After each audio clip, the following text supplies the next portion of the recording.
Hello, and welcome to another review video. Here, I'll be taking a quick look at some of the New Year seasonal units. A lot of the units here sport the Sun Awakening, which might come in handy in dungeons like the upcoming Tenkyo and Sun title challenges. However, getting a decent New Year team will be very expensive as you will need to roll various mid-rarity or bundle units from a very underwhelming and crowded lineup. To keep things short, I would recommend that most of you skip this event altogether. However, if you do want to pull because something here is of interest to you, note that you have two REMs to choose from. As it is with other seasonals, the 7 Magic Stone REM has better rates for higher rarity units when you compare it to the 5 Magic Stone machine. So if you want to roll just for fodder, I would recommend rolling the 5 Stone machine, as the 5 and 6 star units that are excluded in the 7 Stone REM can be used to get a unit like the Metatron Duo. But before checking out some of the New Year units, I want to point out a change that will make 891 in units a little bit easier. If you tackle a seasonal, or in the future, certain collab dungeons with certain units in your team, excluding the helper, and those units show up in the dungeon as enemies, your plus limit retro units will receive 10 plus points to each of their stats. This is better than the random +4 to +7 that you get from the plus limit retro Colosseum.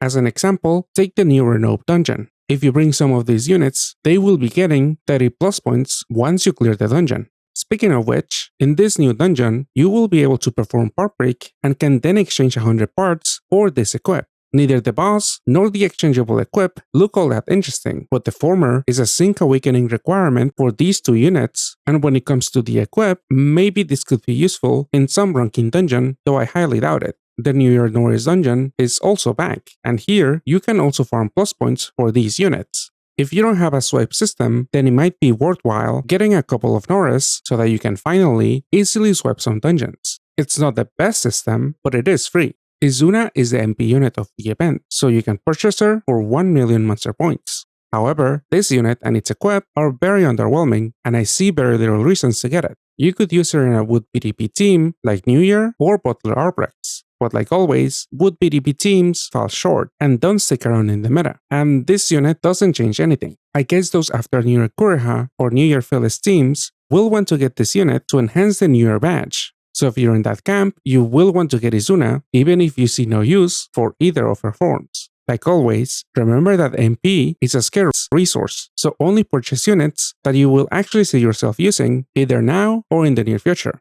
So maybe set aside MP and skip Izuna.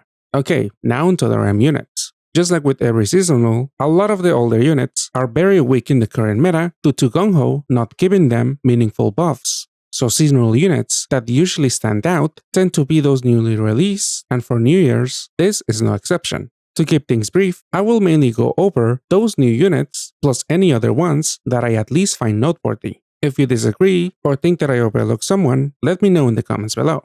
Base Lumiel could be used in ranking dungeons due to her fixed sport active skill, though ever since her release, she hasn't really been the first choice for those purposes. Still, I would keep all my Lumiel copies in case she ever becomes the optimal choice. Mashiro is extremely lackluster when it comes to her base, but her equip does add a decent amount of bulk and brings other useful awakenings to the table. The active skill might come in handy if you manage to overcharge it, which is relatively easy due to its 6-turn cooldown. Though even if you ignore the skill, this equip is a decent option if you need to meet certain HP thresholds but would still want some utility and a damage boost on the base unit. Though when it comes to Mashiro, 1 copy is probably more than enough. Ferule used to be a bundle unit, but she has been removed from the shop this time around. She will still grant you a BGM when you first obtain her, but the only way to get her now is via the REM. Her base used to be a great leader, but having lackluster damage and no activatable boards half the time is too much of a liability in the current meta. The main highlight is her Twin Dogs equip, as this can allow your Imperial Dramon to deal with unmatchable orbs via the recovery latent. Its new SDR awakening will mean that unit will still be able to resist up to 4 skill delays, and this debuff is somewhat common in in-game content. There's a few other equips out there with an SDR and TPA awakenings, but this is the only one that has any team HPs, at least for now. Menuit is a BGM unit that is still for sale, but that might change next year. The base has been largely unimpressive as the active skill doesn't provide much value to most teams, though this might be a decent sub if you need quick solutions to board shrinks and other debuffs. However, I highly doubt that most teams, especially for endgame content, has any space for a unit such as this. Her equips, especially the second one, are very solid, but I don't really see either being worth the money or the chase. Lutina and Artemis are both exchangeable for GFEs. Lutina takes 7-star GFEs as fodder, and therefore this trade is very pricey. She wouldn't be my first priority, but if you're summoning fodder, maybe look into her as her base and equips could be of some use. The Artemis trade is cheaper since it only requires 6-star GFEs. The base and her Evo can be quick pursers and deal with an absorption plus health recover on matchables or awoken binds, depending on which form you choose. She's not often the first option for those roles, but she could fit into some New Year teams like Phyllis's. Though even if you're not going for that team, you could still use the Evo in various plus limit breakthrough Colosseum teams where the quick awoken bind and 2 turns of Pierce are very useful. There is a slightly better and free unit out there, but maybe you haven't gotten the drop from the Venus dungeon and wouldn't mind this exchange. These 3 are high priority trades that only take New Year units as fodder, but before you look at any of these, I would first look at the other new duos. If after looking at those, you find yourself with enough fodder, I would first try to prioritize Albrecht, especially if you'll be playing any teams that are mainly composed of New Year units, since this is the batch unit. Albrecht's second equip is still pretty decent as it gives 5 effective skill boosts, some bulk, and a Levitate Awakening, plus its theme-wide 30 billion cap break can be of great use for some specific farming builds. The other 2 units are unfortunately not that exciting, and even though some of their equips could be of some use for some teams, I feel like you won't be getting much value and can therefore skip these duos this time around. Even though Lakshmi and Parvati is a brand new duo, this unit is very underwhelming. This can serve as a looping attribute absorption voider and auto healer for water and wood teams. However, right now there isn't a strong water and wood team that actually needs this unit. In fact, right now in NA, we don't have a strong water and wood team period. We will once and if 3-0 comes to NA, but unfortunately for this duo, that team has absolutely no use for this duo's active skill. The equips also leave a lot to be desired, so just like with the previous units, I wouldn't look into making the exchange this time around. Tachibana and Belial are 2 new mid-priority units, though unfortunately neither has a home at the moment. Tachibana can serve as a looping damage absorption voider and piercer as long as you match Rainbow every single turn. She also comes with a delay, but honestly, Rainbow teams usually have better options when it comes to countering those mechanics. Tachibana is able to bring 2 relatively new awakenings to the table though. If your Rainbow team cannot afford to fit in a time rebuffer, then this unit's time change resist will be of great value. She also has the expert multi-match awakening, but I doubt a lot of people are lining up to play with a team centered around this mechanic. This unit's equip is solid on Rainbow units, but even if you're a big Rainbow fan, I feel like this is something you can do without.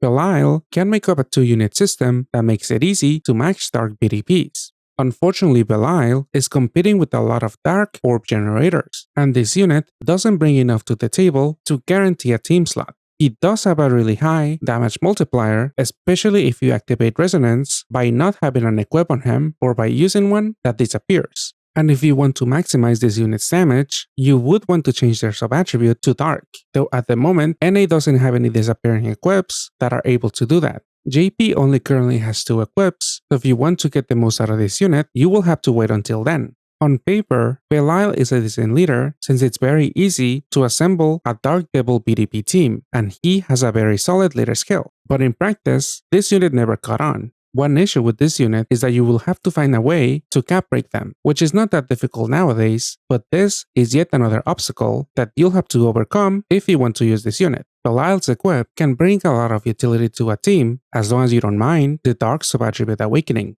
The active skill on it is not exactly the best, so this will probably not be anyone's first choice. But maybe you could make use of this in some non-super gravity dungeon for swiping teams. This equip does have an extra animation, which doesn't make it the most optimal choice, but maybe you have nothing better.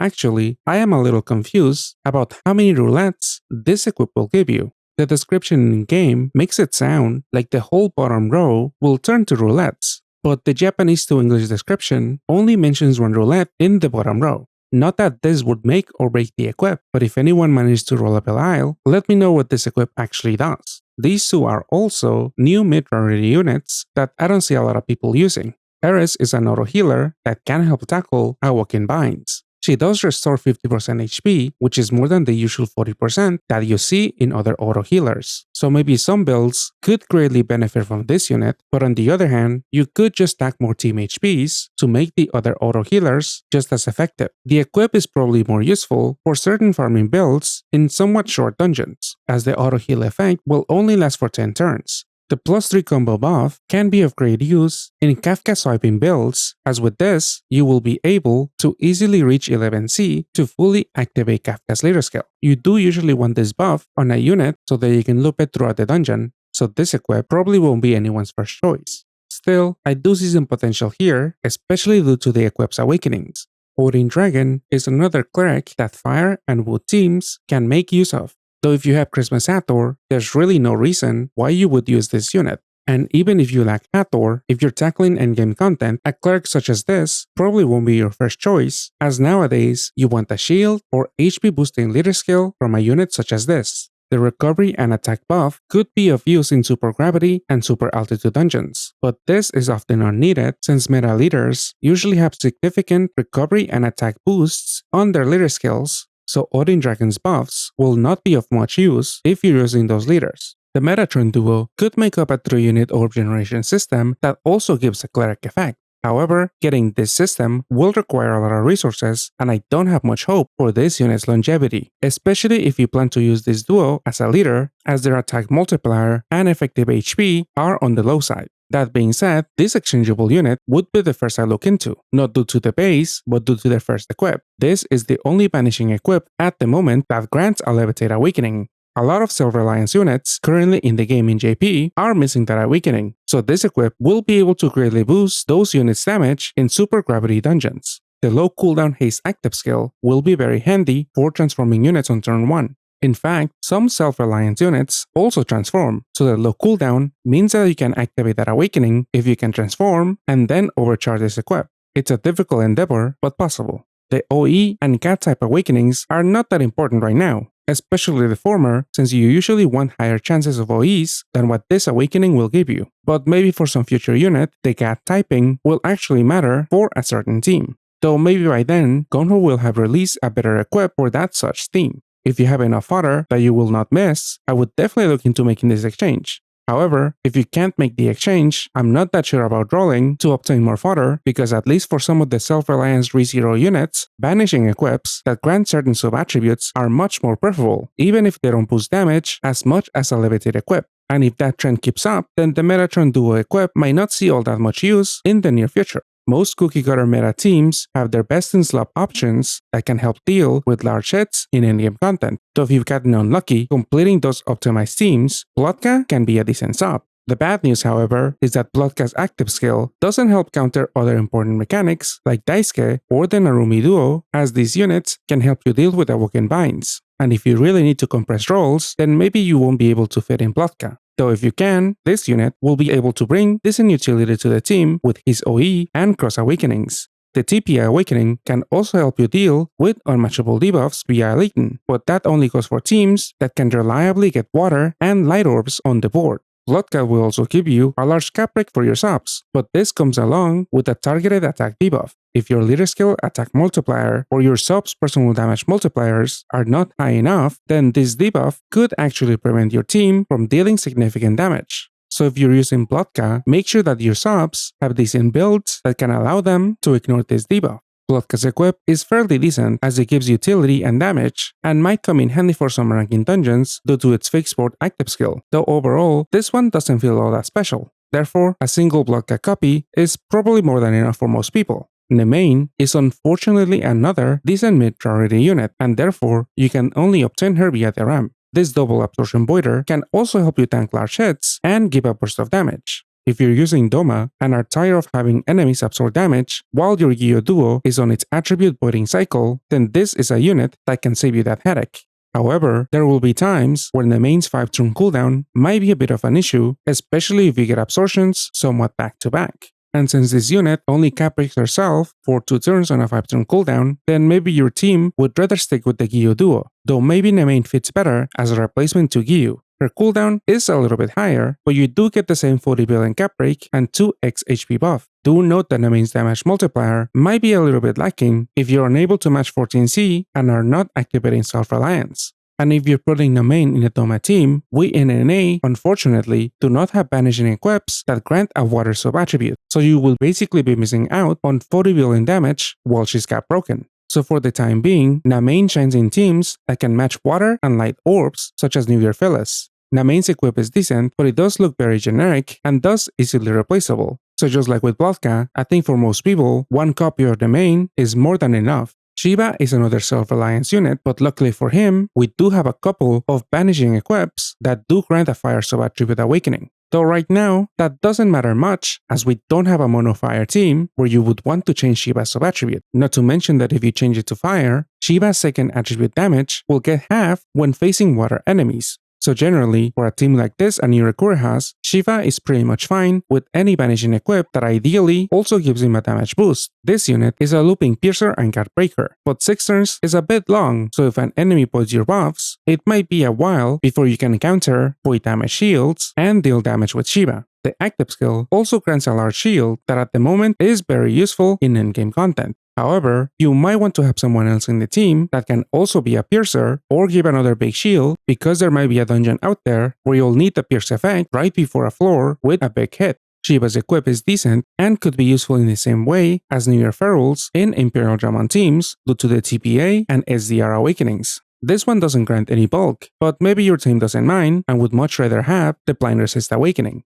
Phyllis is not going to be everyone's cup of tea, as she is a very demanding leader that requires you to match across, a TPA, and at least 2 fire combos. Her post-transformation active skill does give you the needed orbs to do all of those matches, but you will have to be especially careful with board shrinks and special roulettes. In 5x4, it is still possible to match the 3 special shapes in her leader skill, but unfortunately, you will not be able to activate Phyllis's leader skill damage reduction since her active skill will only generate 2 light orbs in small boards, and this will render you unable to match the needed 4 attributes. Not to mention that in those small boards, Phyllis will not give you any heal orbs. Therefore, it's important that you be aware of when that debuff will come so that you can time units with board-changing active skills. Special roulettes could also eat up some necessary orbs. As an example, an enemy could spawn 2 roulettes that don't generate fire orbs, and if 2 of your fire orbs from this unit's active skill spawn in the roulettes, you will have to react very fast to save them so that you can activate this unit's leader skill attack and recovery boost. Since Phyllis is a pure damage reduction leader with a 4x recovery boost, Thorns and super altitude dungeons won't be much of an issue, so your biggest problems will be having to match those special shapes every single turn and having counters to those 2 deadly mechanics. Her equip is pretty decent for cross units since it gives you a good amount of bulk, utility, and effective skill boost, but I don't think that this alone is worth the chase or the $20 since this is an orb skin unit. Honestly, unless you really want to play this leader, skip this bundle. Aura and Meredith is a neo-exchangeable duo. This is the typical choice to help counter roulettes and damage absorption shields in New Year Kureha teams. This duo also grants a fire scaffold buff that leader needs to be able to fully activate their active skill. So if you plan to assemble a Kureha team, this duo is pretty much a requirement. Aura and Meredith's first equip is great in general for TPA units, and it is especially great for Kureha's team since the usual members only bring 60% SBR to the table. That being said, units in that team, such as this duo itself, could instead use Shukomon's equip since this one will give you about the same damage boost and also give you a little bit more bulk on top of more effective skill boosts. The second equip does give a bit more bulk and utility, but not as much damage. Since I find both equips to be easily replaceable, I would not bother getting more than 1 copy of Aura and Meredith, and if you're not interested in either New Year team, I feel like this is a duo that you could also completely skip. Kureha is the new BGM unit and leader of this Fire and Light TPA team. You will need 2 copies of this unit in a team so you can make a system to generate orbs with attribute absorptions and deal a significant amount of damage. The latter 2 effects are dependent on having a fire skyfall buff, and even though Kureha's first stage active skill gives you the buff, it's common to encounter enemies that void buffs or override skyfalls in endgame content. So like I previously mentioned, the Aura and Meteorite duo is basically a requirement for this team, so that you can keep reapplying the Skyfall buff. Do note that to fully activate Kureha's leader skill, you will need to match at least 2 fire combos. Therefore, Aura and Meteorite's looping roulette is also very essential to the team, since it's very likely that at some point you will have to fish out orbs to actually deal damage. The team could be slowed down if an enemy overrides your roulettes with a special one that doesn't give any fire orbs. And in the worst case scenario, you could even die to a full board of heals, since Kureha's active skill does not override. A full fire board can also be an issue, but as long as you have any roulette, you should be at least able to proc this team's leader skill damage reduction.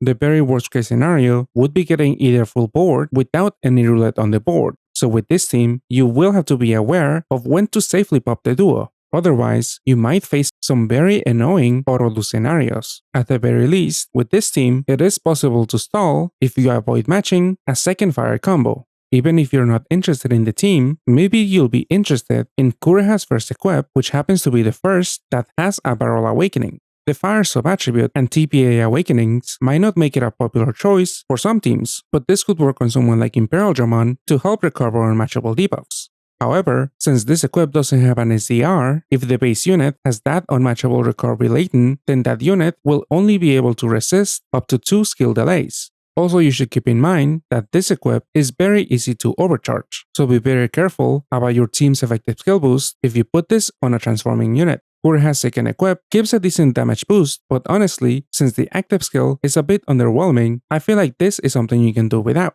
Since Kureha is a BGM unit, she will be very hard to chase in the REM. You can purchase one, but if you care for her team and would rather self-pair, you will have to get another one from the REM and obviously exchange for the Aura duo. It goes without saying, but this will not be cheap. So maybe while rolling, you'll be able to get Shiva to complete the typical team. But since he is also a mid-priority unit, it is at all possible that you could end up without a single Shiva. If you're going after the team, I would maybe wait until you first roll Shiva and then pull the trigger on the bundle and the duo exchange. Phyllis is also a bundle unit, but the team might not be everyone's cup of tea due to its very demanding playstyle. If you really want to play the team, then I would also only consider her bundle after you have rolled the mid-priority units that are commonly used in her team. Outside of these units, other mid-rarities can be of use elsewhere, like in ranking dungeons, but I would really not recommend chasing them, as this seasonal is very bloated with a lot of useless units. When it comes to the exchangeable units, I would first look into the Metatron duo, as their Banishing Levitate equip will be useful for some self-reliance units. Though do keep in mind the fact that a good amount of units with self-reliance would much rather have equips that change their sub-attribute. Therefore, this duo's equip might not be a popular choice in the near future once we get more banishing equips. If you're assembling a Kureha or Phyllis team, you will also want to exchange for Albrecht if you didn't roll him so that you can have access to the newer badge. And if you're in that camp, you will probably also have to buy Izuna for 1 million MP so that you can enhance the badge. And unfortunately, this MP unit will not be of much use unless you really love wood PvP teams. At least when it comes to Albrecht, his Levitate equip is still very solid. The only other exchangeable unit that I might consider would be Artemis, as this unit can be pretty handy in the plus limit breakthrough Colosseum. This unit was released a long time ago, so maybe you already have one copy, and if not, at least her trade is fairly cheap since she only asks for 6-star GFE units. Overall, this is another event that I can see a lot of people skipping. I'm sure a lot of you already spend most of your resources in Digimon, so even if you wanted to roll, you may not be able to. On the bright side, I don't think that you'll feel too much FOMO by skipping New Year's. Even if you still have resources, keep in mind all of the future events, as these might look more enticing. Hopefully later this month, we'll see the My Hero Academia rerun. This collab introduces another strong leader that rivals Imperial Dramon. However, assembling the team might be just as hard since you will want to get 2 copies of the BGM unit. There are some slightly weaker variations of the team that only require 1 on your side, but even then, to complete those teams, you will be required to roll a good amount in that machine. Bartenders should follow after My Hero, and this rerun looks like an easy skip. As usual, we'll get the Valentine's event sometime in March, and this seasonal is similar to New Year's, where you could get a strong team if you invest enough resources. And just like with New Year's, this event can also be an easy skip for most. But if you're hopeful that we'll be getting ReZero later on, then you might want to stock up on Valentine Athenas if you can, as Reinhardt from ReZero also makes up a strong team that rivals Imperial Dramon. On the bright side, you only need 1 copy of that BGM unit, but who knows if RNG will be on your side. We also know that Pat Cafe is set to return sometime soon to JP as they had a survey a few months ago, but we don't have any details yet, so we don't really know when that in-house will start. Maybe this will start soon after ReZero is over in JP. It's also important to keep in mind that JP's anniversary is later this month. We don't have any details yet, but maybe Gung-Ho will announce a new third-party collab. Regardless, if you want to play it safe, wait until the last day of New Year's to roll, as maybe what JP announces during their anniversary stream will be of more interest to you. Best of luck if you're rolling. Thank you guys for watching, and a special thank you goes out to Anokor Panda, Braulio, Breastfeeding Obama, Daniel, Dingo Dante, Eddie Ryan, and Wave for supporting the channel. I really appreciate it. I'll see you guys next time. Goodbye.